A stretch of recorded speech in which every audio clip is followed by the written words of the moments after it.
আমাদের প্রায় 2000-এর মতো নেতাকর্মীকে গুলি করে হত্যা করা হয়েছে। আজকে আমাদের সামনে একটা সম্পূর্ণ নতুন একটা ভবিষ্যৎ এসেছে, একটা সময় এসেছে।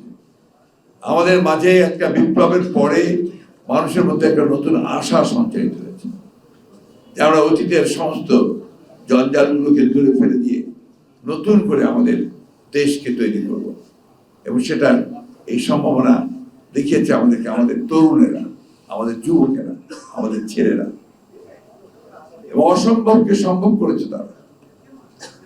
আমরা 15 বছর ধরে যে লড়াই সংগ্রাম করেছি, এখানে আমরা সবাই আছি, আমরা সেই একই কারণে সংগ্রাম করেছিলাম, লড়াই করেছিলাম যে ভয়াবহ ফ্যাসিস্ট শক্তি বাংলাদেশের উপর চেপে বসেছে, তাকে সরিয়ে সত্যিকার একটা গণতান্ত্রিক একটা রাষ্ট্র নির্মাণ করা, একটা কল্যাণমূলক রাষ্ট্র নির্মাণ করা, মানুষের বসবাসের জন্য একটা যোগ্য সমাজ নির্মাণ করা।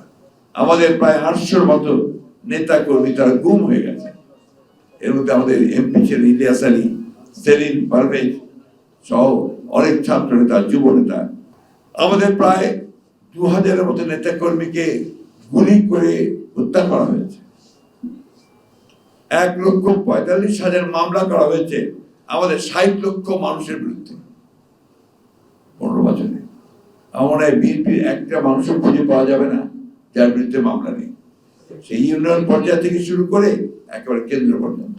নতুন সরকার গঠন হয়েছে, একটা ইন্টারিম সরকার, অন্তর্বর্তীকালীন সরকার, এবং সেই সরকার প্রধান হচ্ছেন আমাদের সকলের অত্যন্ত শ্রদ্ধেয় মানুষ প্রফেসর ডক্টর ইউনূস আলী, আরো শ্রদ্ধেয় ব্যক্তিরা এর সদস্য হয়েছে। এদের কাছে আমাদের প্রত্যাশা অনেক। আমরা সবাই মনে করি যে এই ইন্টারিম গভর্নমেন্ট তারা অবশ্যই যৌক্তিক সময়ের মধ্যে তারা একটা নির্বাচনের ব্যবস্থা করবেন। আমি নির্বাচন কথার উপর খুব জোর দিতে চাই। আমি বিশ্বাস করি জনগণের অংশগ্রহণের মধ্যে দিয়ে তাদের মাধ্যমে কিন্তু সেই সংস্কার আসতে হবে।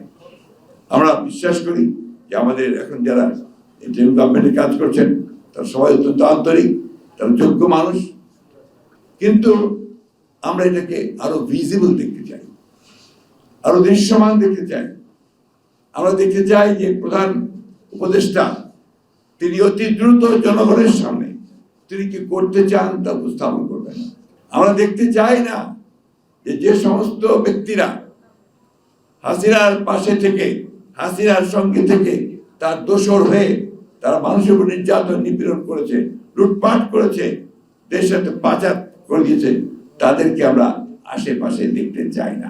এই সরকারকে এতদিন ধরে চালিয়েছে, তাদের সমস্ত কুবুদ্ধিগুলো দিয়েছে, তারা এখনো ওই সরকারের সচিবের দায়িত্বগুলো পালন করছে। আমরা দেখতে চাই না।